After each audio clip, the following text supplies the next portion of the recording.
Hello po. Magandang araw sa lahat at magandang gabi naman sa lahat ng gabi ng mga nanonood sa aking channel. Ito na nga. Para po sa mga first timer, ito usapang realidad ko ito. Palikwento ko lang sa inyo. Kasi first timer ako, kasi sabi nila, pag nasa abroad ka, OFW ka.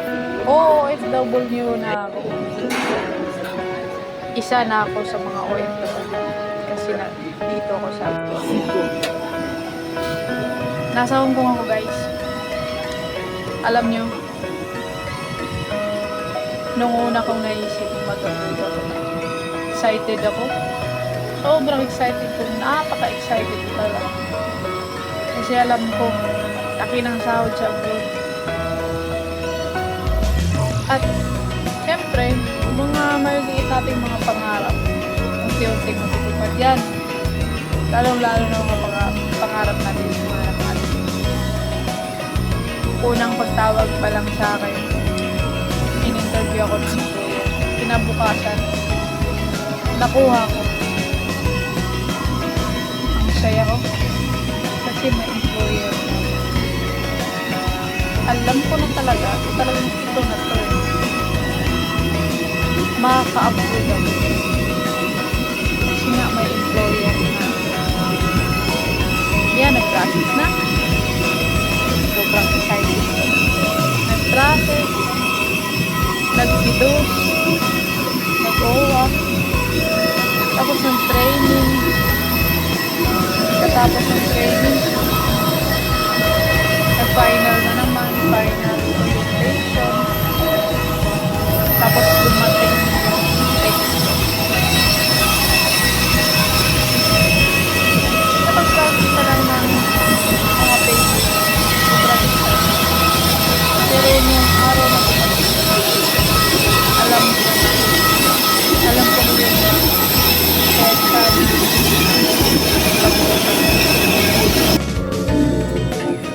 bigla na wala excitement. Alam niyo ba kung bakit? Kasi parang may kirot sa dibdib. Naisip ko, ito na to eh. Ito na talaga ang araw. Palayo talaga ako sa pamilya ko. Lalong-lalo na sa mga anak. Ito naman tayo mga nanay eh. Kaya tayo nag-apply para sa mga anak eh. Para sa kinabukasan, para sa mga unti-unting pangarap.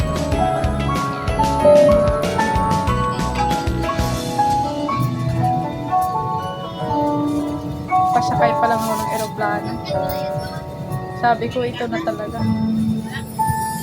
Nung nakaupo na ako sa eroplano, tapos umusad na yung eroplano, yung katabi ko, imbes na nakapikit lang ako, yung katabi ko, bigla pa namang nagsabi, "Goodbye, Philippines." Biglang tumulo yung luha ko. Tumulo talaga yung luha ko nung hindi ko talaga mapigilan. Kasi naisip ko, wala na talaga. Malayo na talaga ako sa pamilya ko. Pinagdasal ko na lang na sana maging maayos ang lahat. Pagdating ko dito sa Hong Kong, syempre yung adjustment natin, di naman natin masasabi na isang buwan ka lang mag-a-adjust or di natin masasabi na isang linggo, 2 linggo, 1 buwan, 2 buwan. Kasi magkaiba kasi yung mga naranasan natin sa Pilipinas at maranasan natin dito sa Hong Kong. Diyan kasi sa atin, diyan pamilya natin. Pag may problema ka, may masasabihan ka. O pag may problema ka, andyan yung anak mo na magko-comfort sa'yo, andyan yung asawa mo, mapagsabihan mo. makausap mo, masumbungan mo sa mga problema mo. Pag nag-abroad ka, ikaw lang mag-isa. Lahat ng problema, suluhin mo talaga. Sulong-sulong mo yan. Kahit magsumbong ka sa kanila, pero ang sakit at ang sakit ng dibdib, hindi mawala yan. Kasi pag nagsumbong ka sa kanila, masisikip dibdib mo kasi malulungkot ka rin. Mas lalo kang malulungkot kasi malulungkot sila. At masabi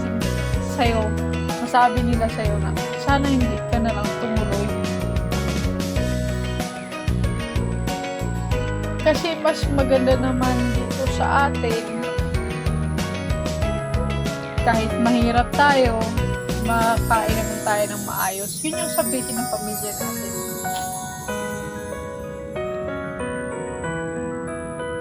Pero pagdating mo dito sa abroad, hindi mo alam kung anong madadatan dito. Kung mga mabubuting tao ba,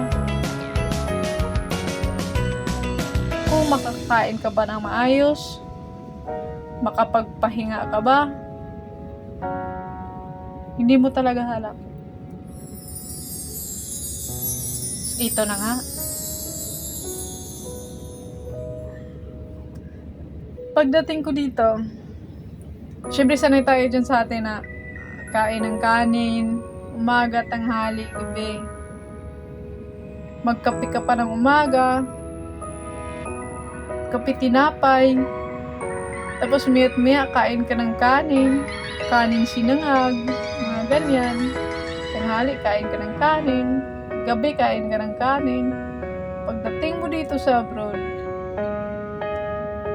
isang beses ka lang makakain ng kanin.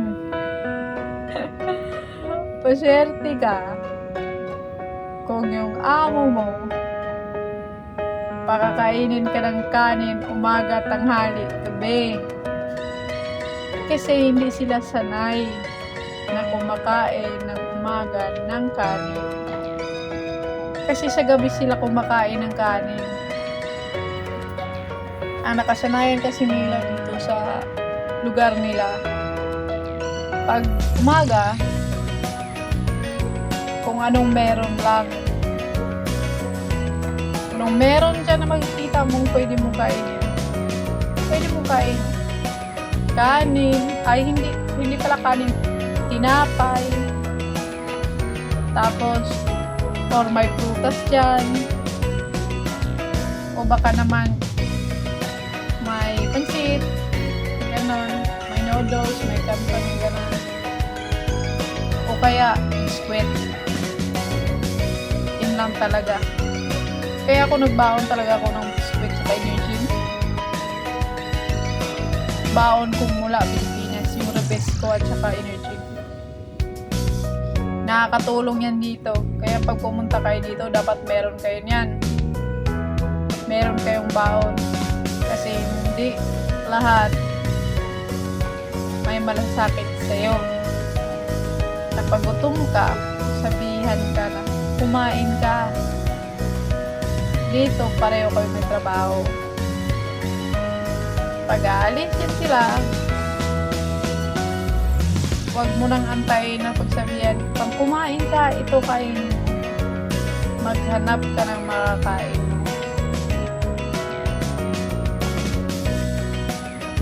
Kasi nung una, isa kong pagdating dito, mahiya akong kumain.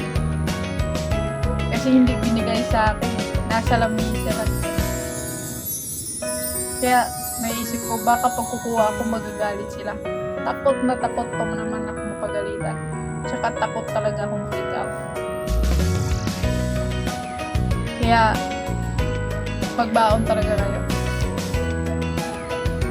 Pero alam niyo naman, pag nakapag-adjust naman kayo, sarap dito. Oo, masarap dito. Kasi maliit lang naman yung bahay na linisan mo eh. Hindi naman ganong kalaki. Ang liit-liit ng bahay talaga. Kasi parang apartment lang. Apartment lang talaga kasi building na naman. Maliit lang. Pero, yun nga ang kalaban mo homesick.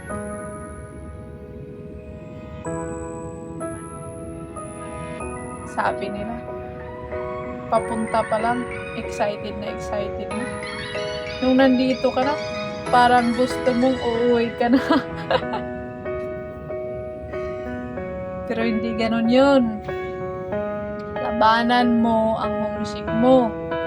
Isipin mo kung bakit ka nandito. Yun yung ginagawa ko. Gabi-gabi man ako umiyak, pero iniisip ko, kaya ako nandito para sa pangarap ko sa mga anak ko. Para sa pangarap ko, para sa pamilya ko. Siyempre, una-una, alam naman natin kung ano mga pangarap natin. Yung iba, tulad ko, makapagpatayo ng kahit maliit na bahay. Makapagtapos sa mga anak. Makapagpundar ng konti. Yun naman talaga yung mga pangarap natin. Kita yung diba? Ba't ka pa nag-abroad? Bagay, yung iba, leisure lang. Pero kadalasan talaga, nag-abroad ang isang nanay para sa pamilya. Kaya wag mong isipin na yung homesick na yan, hindi mo malalabanan.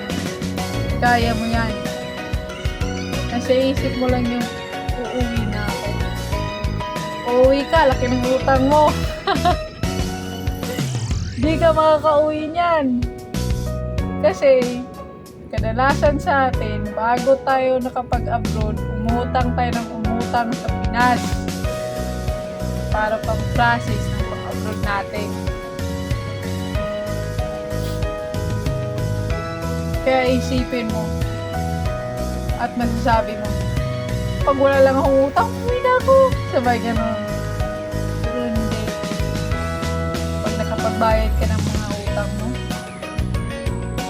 yung unang sahod mo talaga. Kasi yung unang buwan mo, mag-adjust ka eh. Iiyak ka talaga ng iiyak. Tapos maisip mo, ang tagal ng isang buwan. Pero nung pagkatapos ng isang buwan, tapos nakahawak ka ng sahod mo na ganito kalaki, makapagbayad ka na doon sa utang mo, makabili ka ng gusto ng anak mo, sarap sa pakiramdam. Maniwala kayo. Yung homesick na yan, andyan lang yan. Pero maibsan naman ang lungkot. Pag nakausap mo yung pamilya mo, yung mga anak mo, tapos sabay-sabay, Ma'am, salamat. Kasi nakabayad ako ng ganito, nakabili na ako ng ganito, nakakain kami ng masarap. Oo, syempre, nung nandun tayo sa Pinas, masarap, makakain naman din tayo ng masarap. Pero syempre, iba naman yung sikap mo talaga. Katas ng pawis at luha mo, yun eh. Naisip mo, thank you, Lord. Kahit anong pagod na natin dito, dapat ipagpapasalamat pa rin natin sa Panginoon. Kasi, masaya pamilya natin, syempre maging masaya na rin tayo. Basta pag nakahawa ka ng sahod mo, medyo gagaan na yung loob mo.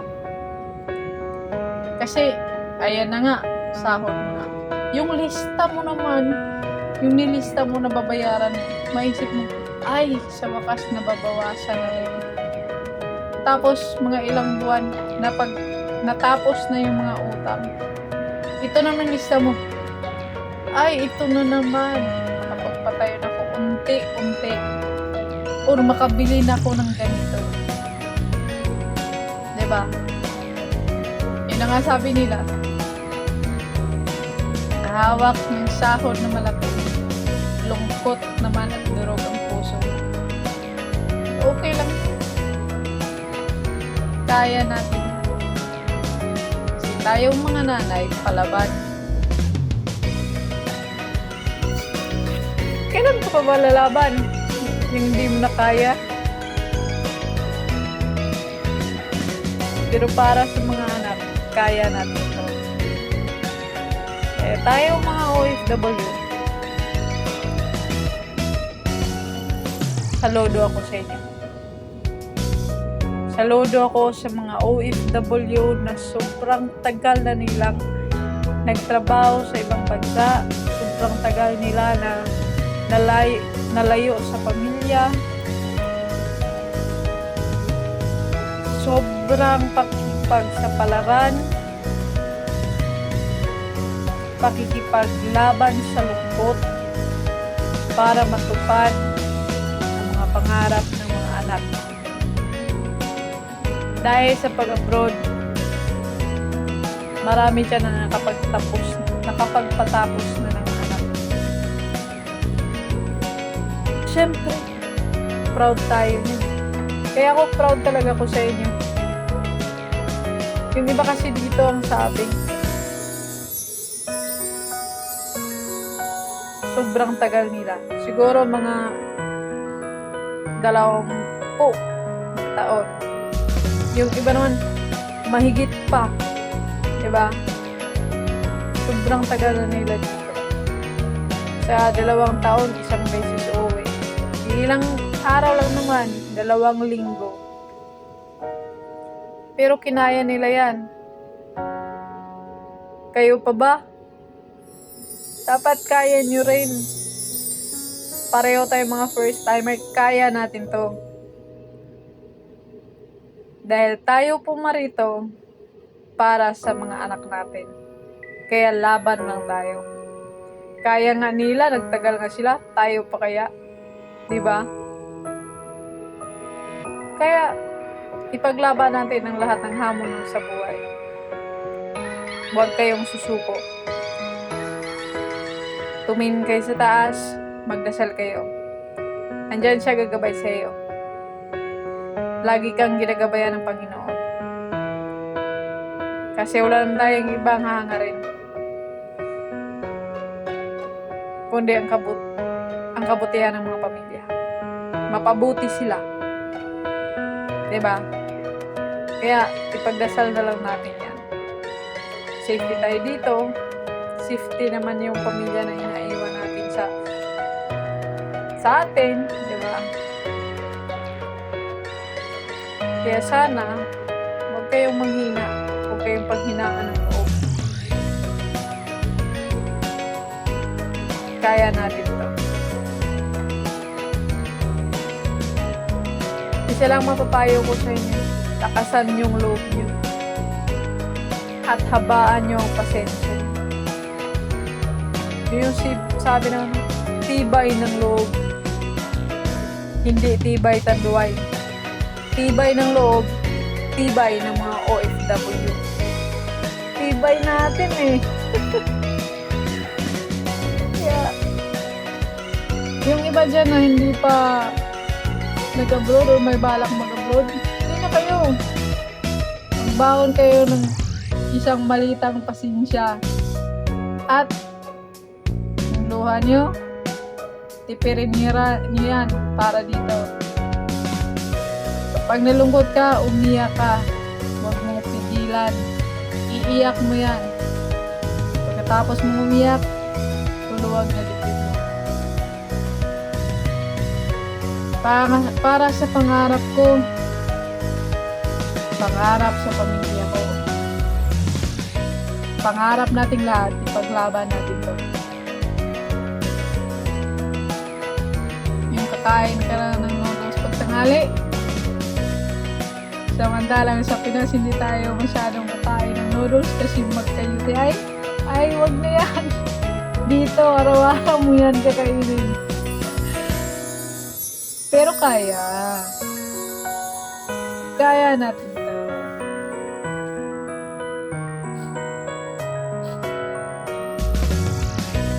Yung iba, ang dami ko na nakausap dito.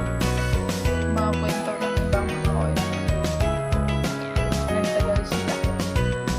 Kasi, ang bait ng amo nila eh. Yung iba naman, hindi sila nagtagal sa amo nila. Kasi nga, madamot daw. Sama yung ugali. Ganun talaga yun. Iba't ibang ugali kasi dito eh. Ay, sa buong mundo naman. Kahit naman dyan sa atin, iba't iba na mga ugali. Pakisamahan mo lang. Pag hindi mo na kaya, maghanap ka na ng iba. Charot! Parang love life.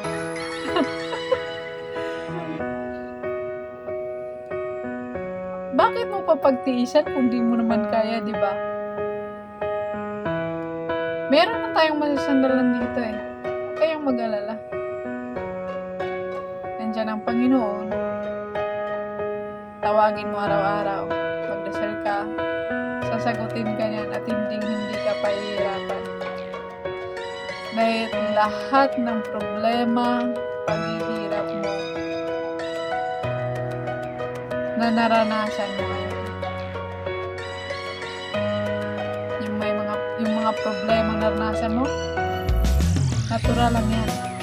Dahil lahat ng problema may solusyon. Hindi yan ibibigay sa'yo pag hindi mo kaya.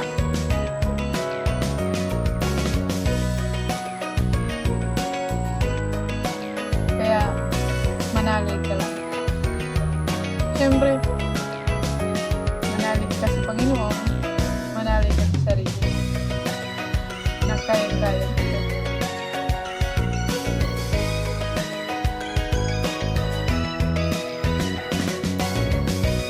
Kaya good luck sa mga may balak na mag-abroad.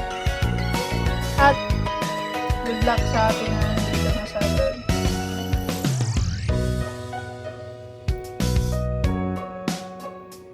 Huwag kayo mag-alala, hindi kayo pababayaan. Andyan siya palagi. Yung lungkot natin, natural lang yan. Lalo na pag first time mo na nawalay sa pamilya mo, sobrang lungkot talaga. Dahil grabe ang lungkot na naranasan ko nang malayo ako sa pamilya. Nang malayo ako sa pamilya. Grabe lungkot ko. Gabi-gabi ako umiyak. Pero, syempre, naisip ko rin, para naman sa kanila to, di ba? Hindi naman para sa akin. Kaya nga ako pumarito eh. Kaya ilalaban ko to. Ilalaban ko hanggang matapos ko ang magtataro.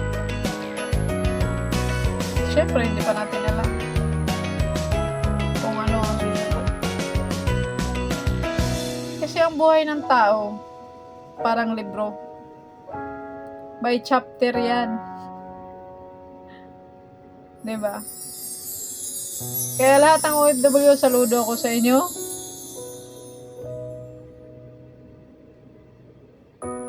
Ito yung masasabi ko, tibayan lang natin yung loob natin.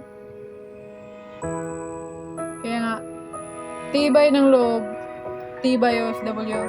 God bless us all. God bless.